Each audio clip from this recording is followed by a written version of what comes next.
আচ্ছা না দাঁড়াও সরি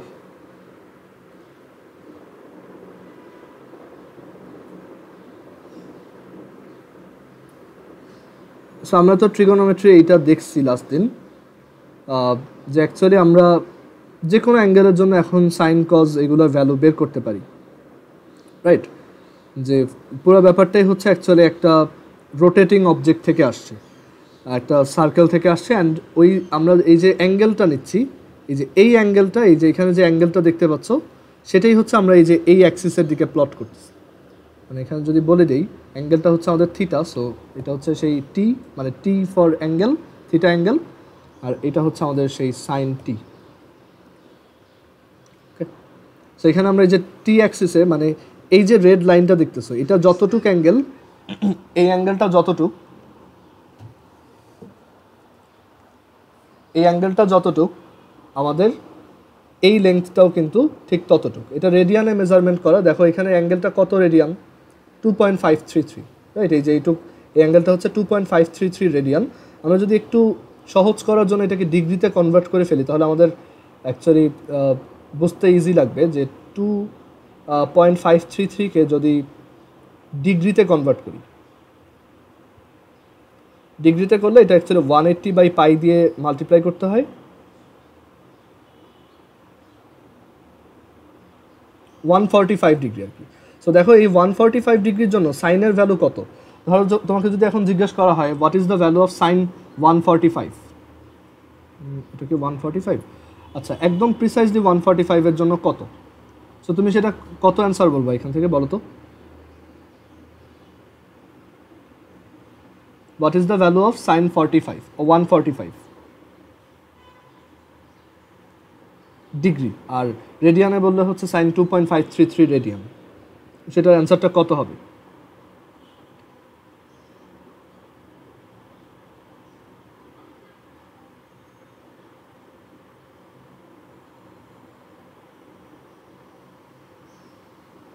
ওকে সো চ্যাট বক্সে লিখছো হ্যাঁ 0.572 মানে একটা এই যে হাইটটা সেটাই হচ্ছে বেসিক্যালি কি আমার সাইন ইন্ডিকেট করে তাই না যেমন ধরো আমাকে বলা হলো যে সাইন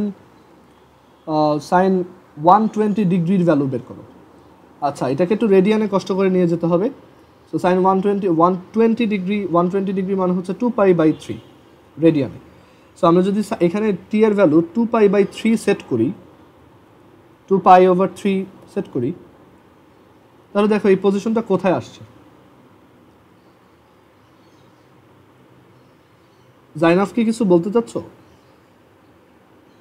আচ্ছা সো এখানে আমরা দেখতে পাচ্ছি যে টি এর ভ্যালু আমরা যখন 2π/3 সেট করছি তখন এটা কোথায় আসছে দেখছো মানে এই অ্যাঙ্গেলটা কিন্তু ঠিক 120 ডিগ্রি অ্যান্ড এইটার অ্যাট দিস ভেরি পজিশন এটা এই অ্যাক্সিস থেকে যতটুকু উপরে আছে মানে এই লেন্থটা যত 0.866 এখানেও দেখা যাচ্ছে যে সাইন 2π/3 ভ্যালু 0.866 সেটাই হচ্ছে আমার সাইন 120 ডিগ্রির ভ্যালু মানে 0.866 হচ্ছে তোমার অ্যাকচুয়ালি √3/2 ওকে সো দেখো এখানে আমরা √3/2ই পাচ্ছি ওকে সো এইভাবে আমরা যে কোনো অ্যাঙ্গেলের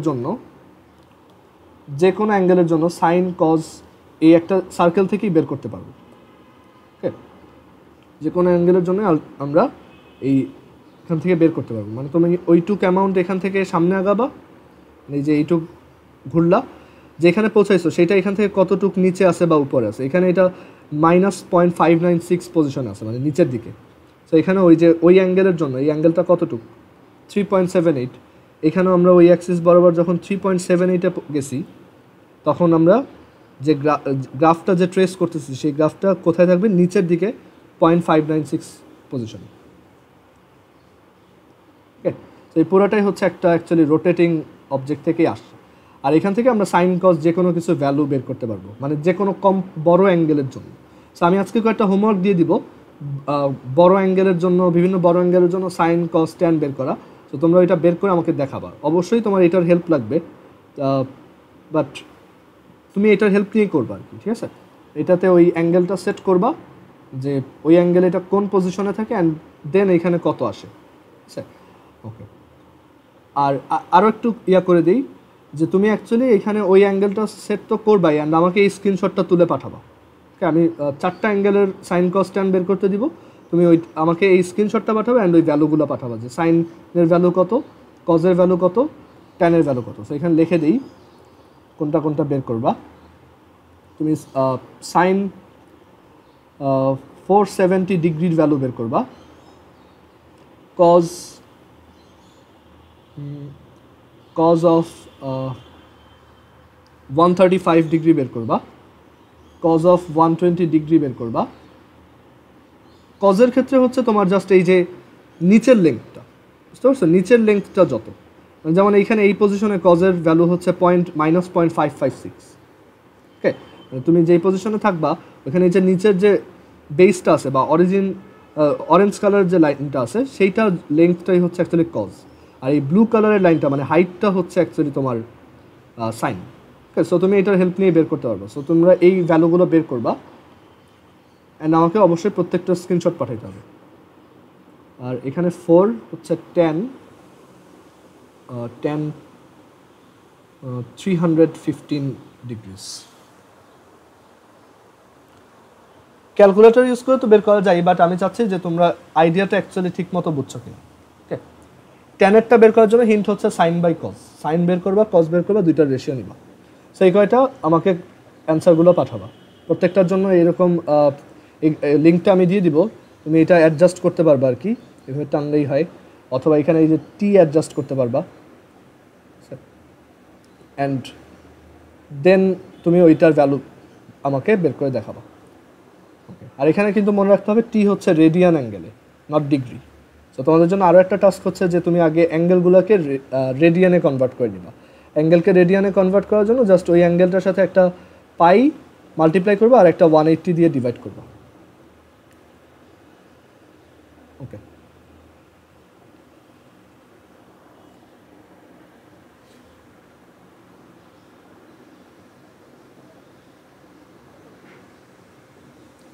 আচ্ছা, সো এখন কেমিস্ট্রিতে আসি।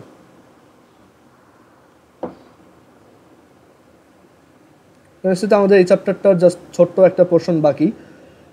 আমরা এই যে লাস্ট দিন এখানে ছিলাম,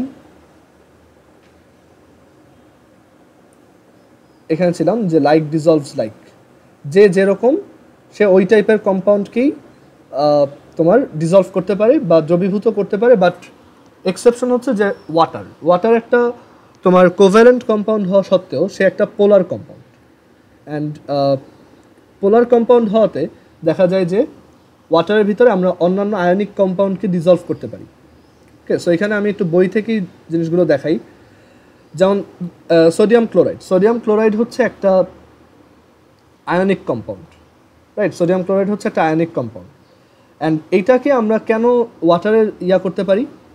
কারণ ওয়াটার হচ্ছে একটা পোলার কম্পাউন্ড।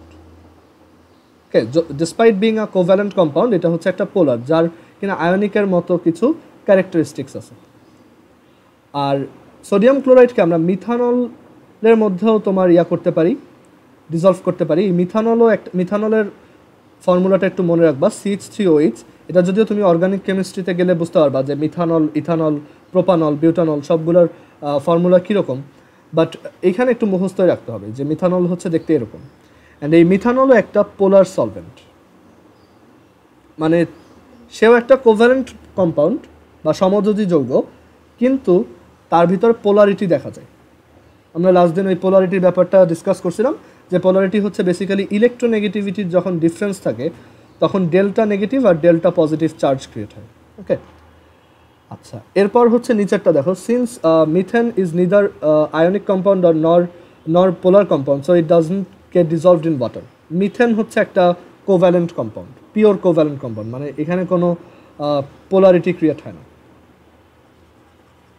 এই যে মিথেন CH4, এটাও মুখস্থ রেখো এখন, যে এই মিথেনের অ্যাকচুয়ালি সে হচ্ছে নন পোলার অ্যান্ড কোভ্যালেন্ট। সো সে শুধুমাত্র একদম পিওর কোভ্যালেন্ট যত সলভেন্ট আছে বা দ্রাবক আছে সেইখানেই দ্রবীভূত হইতে পারবে বা ডিজলভ হইতে পারবে। যেমন ব্রোমিন ওয়াটার বলতে একটা সলভেন্ট আছে, এটা একটা কোভ্যালেন্ট সলভেন্ট, এটার ভিতরে তুমি মিথেনকে গোলাতে পারবা। বাট ওয়াটারের মধ্যে তুমি পারবা না।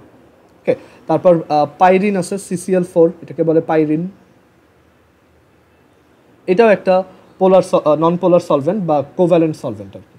ওকে, সো এই জিনিসগুলো এখানে ডিসকাস করছে। আর কথা হচ্ছে কেন এইভাবে ডিজলভড হয়, মানে একটা পোলার সলভেন্টে কেন একটা আয়নিক কম্পাউন্ড খুব ইজিলি ডিজলভ হতে পারে, সেটার রিজন হচ্ছে এখানে একটা ডায়াগ্রাম দেখো যে ওয়াটারের স্ট্রাকচারটা অ্যাকচুয়ালি কেমন। ওয়াটার হচ্ছে অক্সিজেন আর এই দুই পাশে দুইটা হাইড্রোজেন, তাই তো? সো এই অক্সিজেনের দুইটা লোন পেয়ার থাকে, অ্যান্ড অক্সিজেনের ইলেকট্রোনেগেটিভিটি বেশি দেখে অক্সিজেন হচ্ছে ডেল্টা নেগেটিভ, বাট তার যেহেতু দুই সাইড থেকে দুইজন, তাই সে হচ্ছে ডেল্টা 2 নেগেটিভ। এই হাইড্রোজেনগুলো হচ্ছে ডেল্টা পজিটিভ।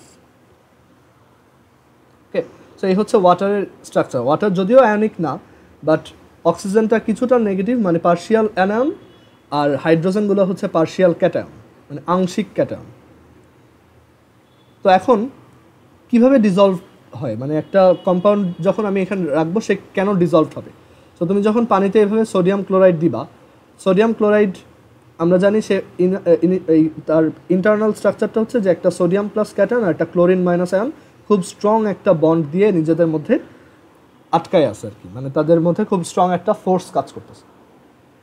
সো এইটাকে তুমি যখন পানির মধ্যে দিবা, এখানে এই যে সোডিয়াম ক্লোরাইড আসলো, সো দেখা যায় এই ক্যাটায়নটাকে মানে সোডিয়াম ক্লোরাইডের যে ক্যাটায়ন পার্ট, সেটাকে আমার এই ওয়াটারের নেগেটিভ পার্টটা অ্যাট্রাক্ট করে, আর এই যে নেগেটিভ পার্টটা আছে সেটাকে আমার ওয়াটারের যে পজিটিভ পার্ট আছে সে অ্যাট্রাক্ট করে, অ্যান্ড অ্যাট্রাক্ট করে এই সোডিয়াম ক্লোরাইডটাকে করে ফেলে, মানে ডিসকানেক্ট করে ফেলে, নিজেদের মধ্য থেকে ডিসকানেক্ট করে ফেলে। সো দেখা যায় এর জন্য আমি যখন পানিতে সোডিয়াম ক্লোরাইড দিব, সোডিয়াম ক্লোরাইডটা ভেঙে যাবে, এবং এই ভেঙে যাওয়াটাই হচ্ছে বেসিক্যালি ডিজলভড হওয়া। ডিজলভড হওয়া মানে একটা জায়গায় তুমি যখন কাউকে রাখবা সে তার আয়নিক ফর্মে থাকবে, মানে আয়নিক কম্পাউন্ডের জন্য ডিজলভ হওয়ার মিনিংই হচ্ছে এটা। তো তুমি যখন এখানে পিওর সল্ট দিবা বা সোডিয়াম ক্লোরাইড দিবা, সেগুলো এক একটা Na+, Cl- এভাবে আলাদা আলাদা ক্যাটায়ন অ্যানায়নে ডিভাইড হয়ে যাবে। রিজন কি?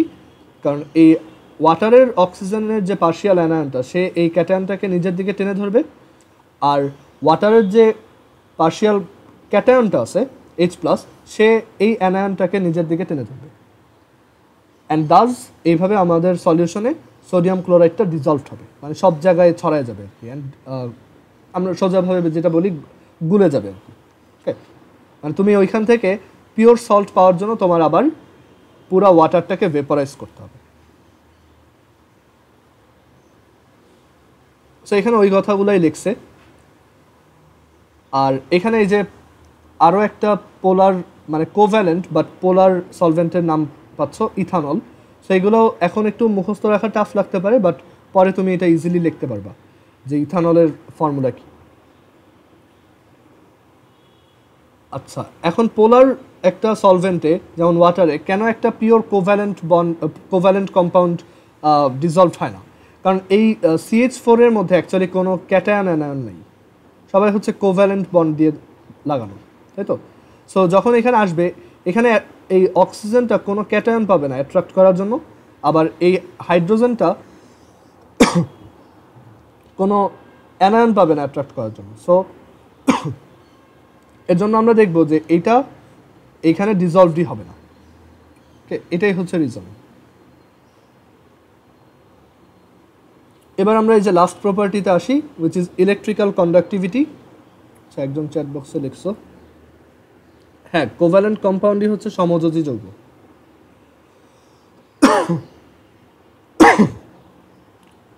সো এখানে আমরা এখন ইলেকট্রিক কন্ডাক্টিভিটি দেখব। ইলেকট্রিক কন্ডাক্টিভিটি বা বাংলায় হচ্ছে তড়িৎ পরিবাহিতা।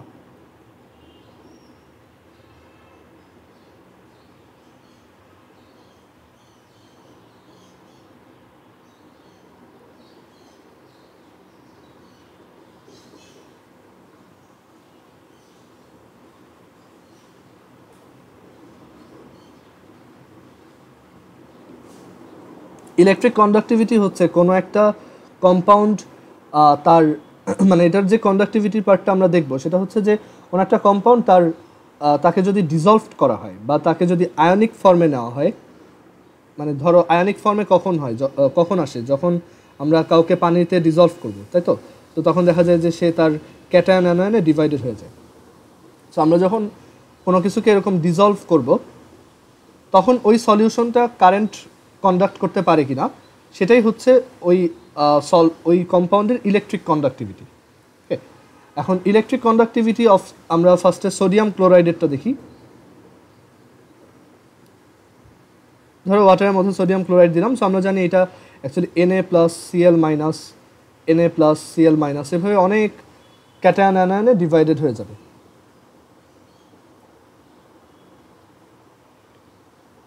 সো এই ক্যাটায়ন আর অ্যানায়ন যখন ফর্ম হয় এইগুলো কারেন্ট কন্ডাক্ট করতে পারে। মানে তুমি যদি এখানে একটা সোডিয়াম ক্লোরাইডের সলিউশন নিয়ে এখানে এটাকে ইলেকট্রোড বলে, আমরা এগুলো চ্যাপ্টার 7-এর দিকে 8-এর দিকে পড়বো, 7-8-এ। সো এখানে একটা ইলেকট্রোড রাখো আর এখানে যদি আরেকটা ইলেকট্রোড রাখো, বা বাংলায় বলে তড়িৎদ্বার, অ্যান্ড দেন তুমি যদি এখানে ব্যাটারি কানেক্ট করো, এটার ভিতর দিয়ে কারেন্ট কন্ডাক্ট হবে। অ্যান্ড এটাকে ইলেকট্রোলাইসিস বলে। আমরা এটা পরে শিখবো অন্য একটা চ্যাপ্টারে, যে এটাকে বলা হয় ইলেকট্রোলাইসিস। সো এই ইলেকট্রিক কন্ডাক্টিভিটিটা শুধুমাত্র আয়নিক কম্পাউন্ডরাই দেখাইতে পারে, কোভ্যালেন্ট কম্পাউন্ডরা এটা দেখাতে পারে না, অনলি ফর আয়নিক কম্পাউন্ডস। কেন কোভ্যালেন্ট কম্পাউন্ডে অ্যাকচুয়ালি এই ক্যাটায়ন অ্যানায়ন ফর্ম হয় না, অ্যান্ড ইলেকট্রিক যে ফ্লো এটা হয় বেসিক্যালি ইলেকট্রন, তারপর হচ্ছে ক্যাটায়ন অ্যানায়ন এইগুলোর জন্য। মানে আয়নের ফ্লো হচ্ছে অ্যাকচুয়ালি কারেন্ট ইলেকট্রিসিটি। সো যদি কোনো ক্যাটায়ন অ্যানায়ন ফর্মই না হয়, সো এখানে কারেন্ট ফ্লো হওয়ার কোনো চান্স নেই। ওকে, সো এর জন্য ইলেকট্রিক কন্ডাক্টিভিটিটা শুধুমাত্র আয়নিক কম্পাউন্ডসের জন্যই অ্যাপ্লিকেবল। অ্যান্ড আমরা পরে আরও একটা এক্সাম্পল দেখব যে কীভাবে একটা ব্যাটারি অ্যাকচুয়ালি কাজ করে। ব্যাটারির ভিতরে কি হয়, যে ব্যাটারির ভিতরে এরকম দুইটা কম্পার্টমেন্ট থাকে, যে দুইটা কম্পার্টমেন্টে দুই ধরনের সল্ট রাখা থাকে, দুই ধরনের মিক্সচার রাখা থাকে, অ্যান্ড ওইগুলো আয়নিক কম্পাউন্ডের মিক্সচার রাখা থাকে। অ্যান্ড ওইটার জন্য দেখা যায় আমি যদি এই পাশে একটা ইলেকট্রোড রাখি আর এই পাশে আরেকটা ইলেকট্রোড রাখি, আর এই দুইটাকে যদি কানেক্ট করে এখানে একটা বাল্ব দিয়ে দিই, দেখা যায় যে এই বাল্বটা জ্বলে ওঠে। তোমরা অনেকেই অনেক ধরনের সায়েন্স এক্সপেরিমেন্ট দেখছো হয়তো, যে সল্ট ওয়াটার থেকে ইলেকট্রিসিটি প্রডিউস করে। সেই ব্যাপারটা ওরকম। এটাও আমরা ওই চ্যাপ্টার 7-এ আর চ্যাপ্টার 8-এ এটা নিয়ে আবার ডিসকাস করবো যে এটা কীভাবে হয়। বাট ফর নাও আমার এটা বুঝতে হবে যে শুধুমাত্র আয়নিক কম্পাউন্ডরাই ইলেকট্রিক কন্ডাক্টিভিটি শো করতে পারে। কোভ্যালেন্ট কম্পাউন্ডরা যে একদমই পারে না তা না, কারণ কিছু কিছু কোভ্যালেন্ট তো আছে যারা পোলার। সো ওইটা খুব কম, মানে পোলার কম্পাউন্ডসের ইলেকট্রিক কন্ডাক্টিভিটি খুবই কম। সরি, পোলার না, কোভ্যালেন্ট কম্পাউন্ডসের ইলেকট্রিক কন্ডাক্টিভিটি খুবই কম।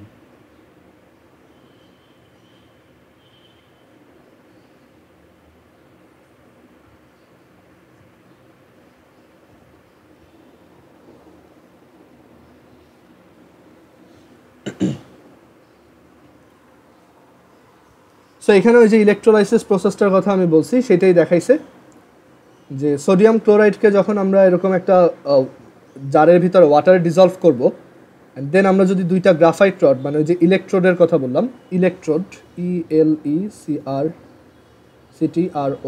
ইলেকট্রোড, সেরকম যখন দুইটা ইলেকট্রোড রাখবো, ওরা এখানে দুইটা গ্রাফাইট রড রাখছে বা যে কোনো মেটালিক রড,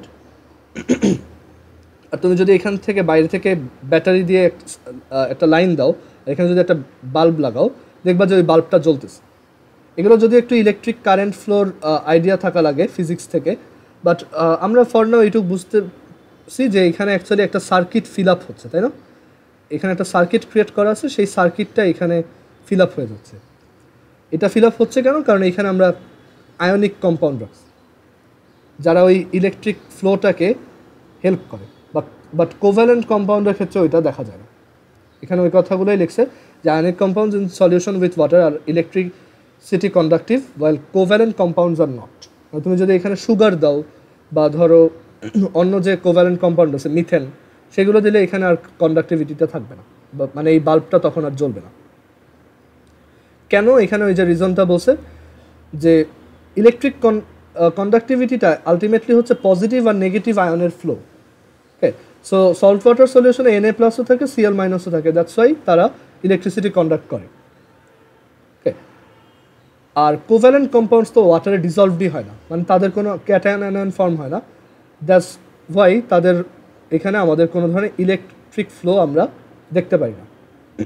এখানে যে এলিয়েনেটেড টার্মটা মানে হচ্ছে মানে ডিসকানেক্টেড হয়ে গেছে, যে আমি বলছিলাম একটা হচ্ছে Na+ হয়ে যায় আর একটা Cl- হয়ে যায়, এগুলোকে বলা হয় alienated positive and negative ion. Okay, বা বিচ্ছিন্ন ক্যাটায়ন আর অ্যানায়ন।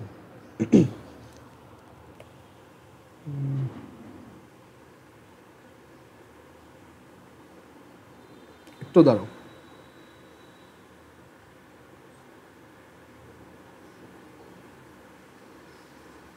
ওকে, সো এই যে মেটালিক বন্ডের কথা বলতেছি, মেটালিক বন্ডটা কেন হয় সেটার রিজন হচ্ছে যে সোডিয়াম 11, এটা যদি আমরা একটা ইলেকট্রনিক কনফিগারেশন দেখি 1s2 2s2 2p6 3s1, outer most শেলে জাস্ট একটা ইলেকট্রন আছে।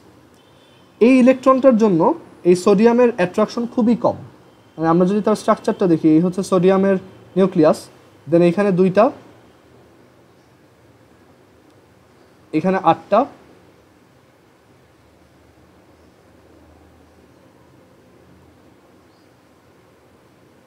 অ্যান্ড একদম আউটার মোস্ট শেলটা যেটা অনেক দূরে, সেখানে জাস্ট একটা ইলেকট্রন আছে। সো এই একটা ইলেকট্রন সোডিয়াম খুব ইজিলি বের করে দিতে পারে, এর জন্যই সোডিয়াম হচ্ছে ক্যাটায়ন ফর্ম করার টেন্ডেন্সি দেখায়।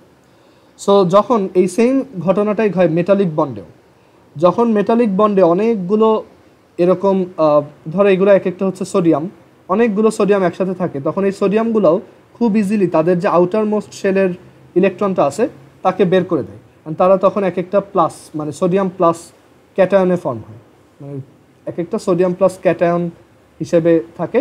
আর এই ইলেকট্রনগুলো তাদের আউটার শেল থেকে খুব ইজিলি বের হয়ে যেতে পারে। এই যে দেখো প্রত্যেকটার আউটার শেলে যে ইলেকট্রন, সেটা খুব ইজিলি বের হয়ে যেতে পারে এখান থেকে। এটার রিজন হচ্ছে যে এই অ্যাট্রাকশন ফোর্সটা এই আউটার মোস্ট ইলেকট্রনের জন্য খুবই লো। ওকে, সো এই আউটার মোস্ট এনার্জি লেভেল থেকে আমাদের সোডিয়ামটা একটা ইলেকট্রনকে বের করে দেয়, অ্যান্ড সে তখন একটা পজিটিভ আয়নে কনভার্ট হয়।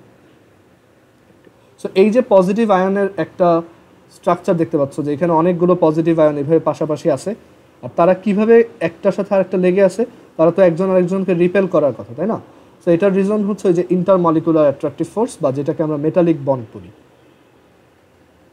মানে মেটালিক বন্ড জিনিসটা যদি এক্সিস্ট না করতো, তাহলে এগুলো একসাথে থাকতো না, সবাই এইভাবে রিপেল করে চলে যেত। ওকে, সো এখন এই যে ক্যাটায়নগুলো আমি সিরিয়ালি লিখলাম, একটার পর একটা এভাবে লিখে গেলাম, এরকম আরও অনেক থাকতে পারে। সো এই জিনিসটাকেই বলা হয় অ্যাটমিক কোর। ওকে, এটাকেই বলা হয় অ্যাটমিক কোর। এই এক একটা হচ্ছে অ্যাটমিক কোর। ওকে, অ্যান্ড এখানে একটা কথা লিখছে যে 3 dimensionally organised in a metals lattice, সেটাতে পরে আসবো।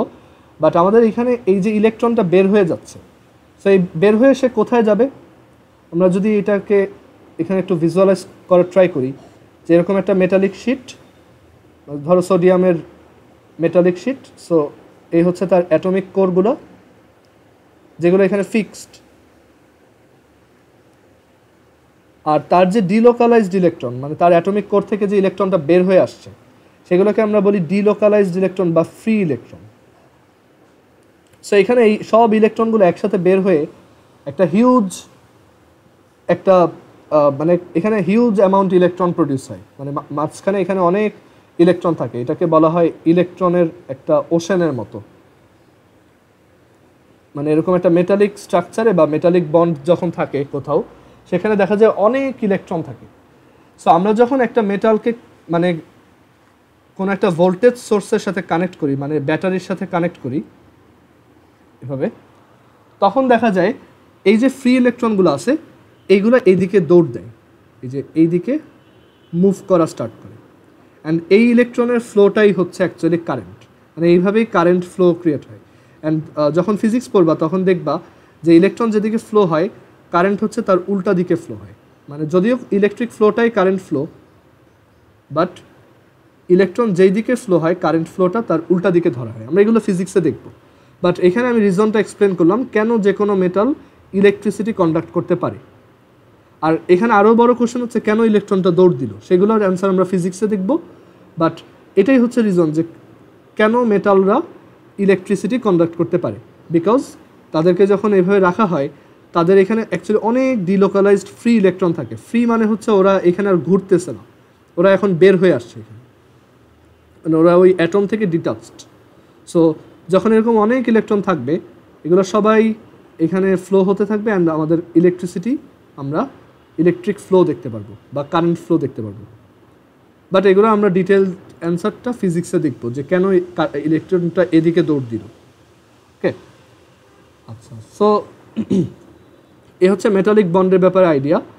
আর এখানে বলছে যে these atomic cores are 3 dimensionally organised in a metals lattice, মানে যারা মেটাল তারা এরকম একটা ল্যাটিস ফর্ম করে, মানে একটা 3D স্ট্রাকচার ফর্ম করে। যেমন এইখানে একটা সোডিয়াম অ্যাটম, এটা ধরো আরেকটা, এখানে ধরো আরেকটা, দেন এখানে আরেকটা,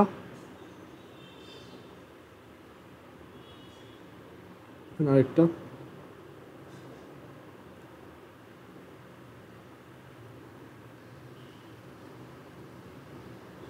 আলাদা আলাদা কালার দিচ্ছি জাস্ট বোঝার জন্য। বাট তারা সবাই হচ্ছে সেম অ্যাটম, একই অ্যাটম অনেকগুলো আছে, তো তারা এরকম একটা 3D স্ট্রাকচারের ভিতরে থাকে।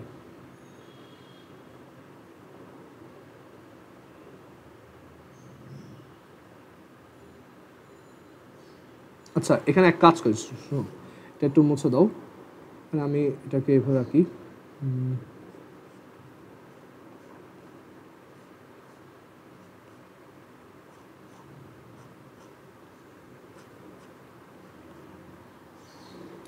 সো এখানে একটা দিলাম, এই প্লেনের সবগুলোকে একই কালার দিই।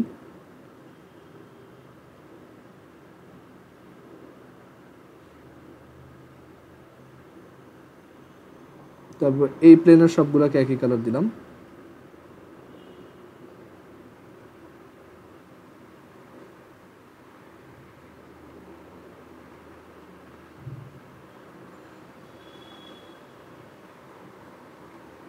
অ্যান্ড সো অন, এটা সব দিকে এরকম আছে, মানে একটা 3D স্ট্রাকচার এরকম ক্রিয়েট করে মেটালরা। ওকে, এটার রিজন হচ্ছে মেটালিক বন্ড। আর এটাকেই বলা হয় ক্রিস্টাল, যেটা আমরা অ্যাকচুয়ালি অত বেশি ডিটেলসে পড়বো না, এগুলো হায়ার ক্লাসে যখন উঠবা, কলেজে উঠবা, তখন দেখবা যে অ্যাকচুয়ালি এই মেটালিক যে স্ট্রাকচারগুলো তারা একটা 3 ডাইমেনশনাল ক্রিস্টালের মধ্যে থাকে। আমরা তো এখানে 2D করে রাখছি, এটা হচ্ছে 2D, বাট অ্যাকচুয়ালি তারা এরকম 3D থাকে, সবাই সবার সাথে কানেক্টেড। ওকে, অ্যান্ড এই ক্রিস্টাল ফর্মেশনটা শুধু যে মেটালরাই করে তা না, আয়নিক কম্পাউন্ডরাও ক্রিস্টাল ফর্ম করতে পারে। আমি সেটার একটা এক্সাম্পল দেখাই। যেমন তুমি যদি কখনো দেখো যে সল্ট, ওকে, সল্টকে যদি কখনো ঠিক মতো দেখে থাকো, সল্ট তো আমরা একদম গুঁড়া গুঁড়া অবস্থায় দেখি, মানে একদম ছোট, তাই না? আর তুমি যদি সল্টটাকে একটা মাইক্রোস্কোপের নিচে রাখতে পারো, এবার যে সল্টটা দেখতে একটা ছোট্ট কিউবের মতো। কেন? মানে সল্টের এক একটা যে মলিকিউল বা অনেকগুলো মলিকিউলের কালেকশন একটা ছোট কিউবের মতো। সেটার রিজন হচ্ছে যে একটা সল্টের ক্যাটায়ন অ্যানায়নগুলো এভাবে একটা ক্রিস্টালের ভিতরে থাকে, যেমন এই Na+, Cl-, Na+, Cl-, তারপর হচ্ছে Na+, Cl-, Na+, তারপর এদিকে আবার Na+, Cl-, Cl-, Na+, তারপর এদিকেও একটা তোমার Cl-। ওকে, সেরকম একটা স্ট্রাকচার তারা ক্রিয়েট করে রাখে যে এই এরকম দেখতে কিছুটা।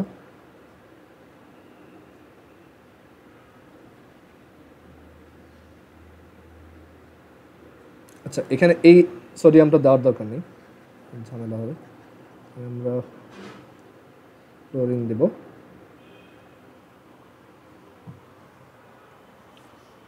সেরকম তারা হচ্ছে একটা ক্রিস্টালের ভিতরে, বা এটাকে ক্রিস্টাল বলে বা ল্যাটিস বলে। সো এই ক্রিস্টাল বা ল্যাটিস হিসেবে থাকে, মানে তারা এরকম ছোট ছোট কিউব হিসেবে থাকে। তুমি দেখবা যে এই আয়নিক কম্পাউন্ডগুলো একদম মাইক্রোস্কোপিক লেভেলে অ্যাকচুয়ালি ছোট ছোট কিউব বা একটা 3D স্ট্রাকচার থাকে। ওকে, সো এটা আমাদের ক্লিয়ার হলো এখন। অ্যান্ড এখানে যে ডিলোকালাইজড ইলেকট্রনগুলোর কথা বলছে, এখানে যে টার্মগুলো যাতে তোমার ফ্যামিলিয়ার থাকে, ল্যাটিস, যাতে দেখে বুঝতে পারো যে ল্যাটিস বলতে অ্যাকচুয়ালি একটা 3D স্ট্রাকচারের কথা বোঝাচ্ছে। So in the metal lattice the donated electrons come out of the orbit and move freely at the centre of atomic core. Such electrons are called delocalised electrons. এই যে move freely, বুঝতে পারছো, মানে তারা তাদের যে অ্যাটম ছিল সেটা থেকে বের হয়ে এসে এখন ফ্রিলি মুভ করতে পারে। অ্যান্ড এখানে এই কথাটাকে বলছে they become electrons of all the metallic ions, মানে একটা অ্যাটম থেকে যে ইলেকট্রনটা বের হয় এখন আর সে শুধু ওর ইলেকট্রন না, এখন সবার ইলেকট্রন, সবারই ইলেকট্রনও। অ্যান্ড এখানে বলছে যে it can be said that the ions remain organised like a lattice in the sea of electrons, মানে এখানে অনেক ইলেকট্রন অ্যাকচুয়ালি মুভিং অবস্থায় আছে। আমি যদি এখানে একটু ইলেকট্রনগুলোকে এই 3D ল্যাটিসে এঁকে দেখাই, ধরো ইলেকট্রনগুলো হচ্ছে এই কালারের, খুব ছোট ছোট ইলেকট্রন, সো এরকম এখানে অনেক ইলেকট্রন কন্টিনিউয়াসলি এক এক দিকে মুভ করতেছে, এক একজন এক এক দিকে। একটা ইলেকট্রিক ফিল্ড দিলে তখন এটা একদিকে মুভ করে, আর এখানে অনেক ইলেকট্রন আছে, like a sea of electron, এই কথাটাই বইতে বলছে, like a sea of electron.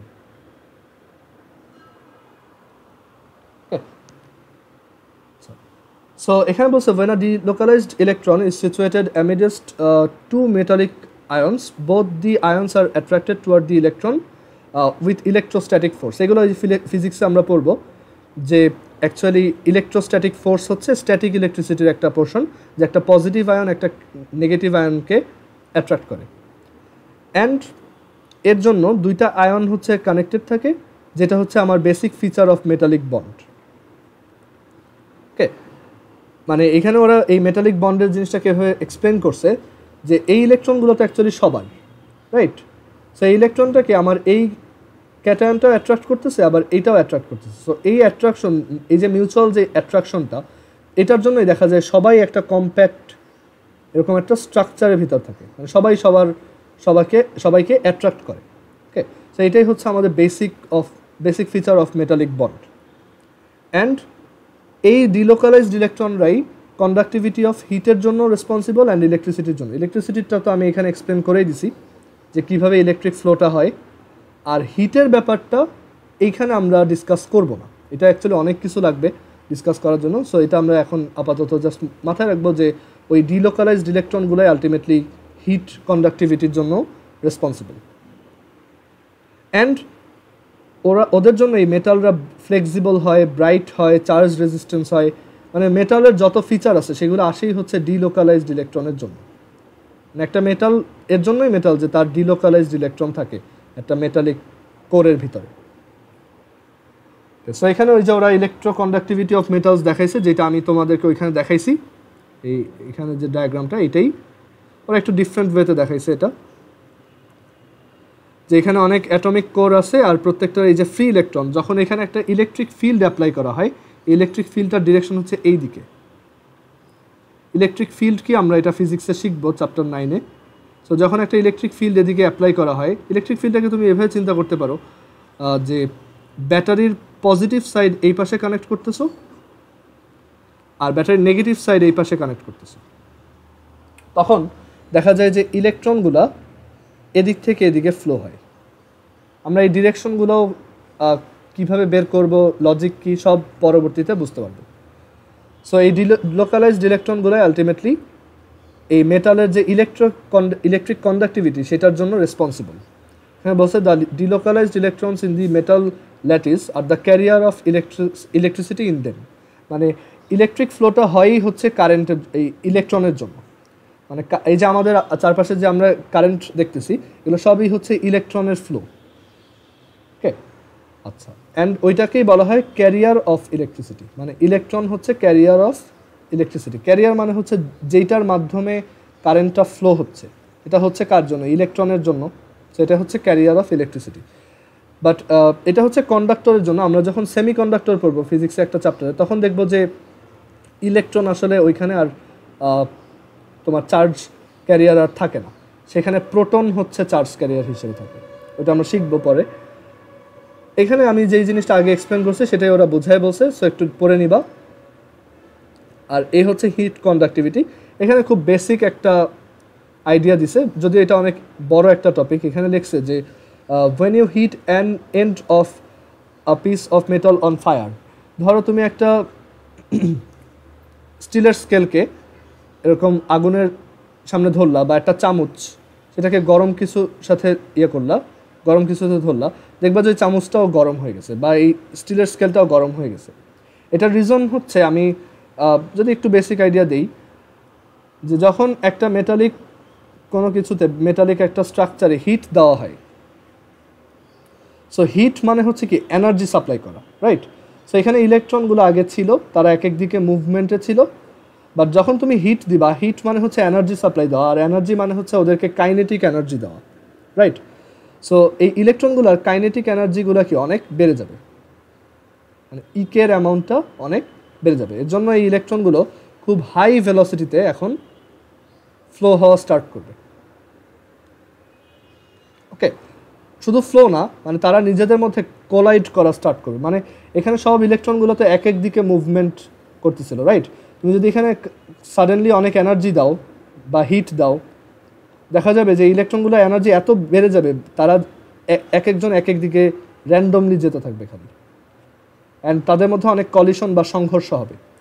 And এই কলিশনগুলোর জন্য পুরা অবজেক্টটাই বা পুরা স্ট্রাকচারটাই হিটেড হয়ে যাবে, বুঝতে পারছো?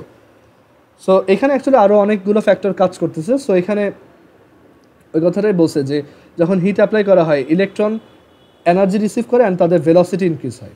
দে rush from the heated end toward the comparatively cooler end, thus heat is conducted in metal. মানে তাদের কাইনেটিক এনার্জি এত বেড়ে যায় যে তারা হাই হিটের জায়গা থেকে লো হিটের দিকে ফ্লো হতে থাকে, অ্যান্ড এটাই হচ্ছে হিট কন্ডাক্টিভিটি। ওকে, সো আমাদের চ্যাপ্টার আজকে এখানে শেষ। এখানে তুমি একটা টার্ম দেখবা এমসিকিউতে, van der Waals force. So আমি একটু বলে রাখি, এটা আমাদের 9-10-এ নাই, বাট এই ভ্যান ডার ওয়ালস ফোর্সটা হচ্ছে ওই যে আমরা মেটালিক বন্ড যেভাবে পড়ছিলাম ইন্টারমলিকুলার ফোর্স, এই ভ্যান ডার ওয়ালস ফোর্সটাও একটা ইন্টারমলিকুলার ফোর্স। আচ্ছা, সো আজকে আমাদের এই চ্যাপ্টারটা শেষ। আমরা হচ্ছে এরপরের চ্যাপ্টারটা স্টার্ট করবো, যেটা কেমিস্ট্রির সবচেয়ে ইন্টারেস্টিং চ্যাপ্টার বলতে পারো, concept of mole and chemical counting. মানে পুরোটাই ম্যাথের চ্যাপ্টার, ম্যাথ করতে হয়, আর খুব ইজি আর খুব মজারও। সো আমরা নেক্সট দিন এখান থেকে স্টার্ট করবো। তোমাদের কারো কি কোনো কোশ্চেন আছে?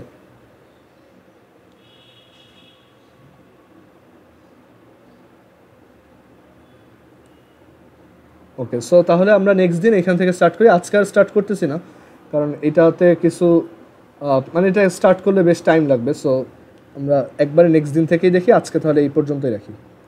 ওকে, ঠিক আছে, আল্লাহ হাফিজ।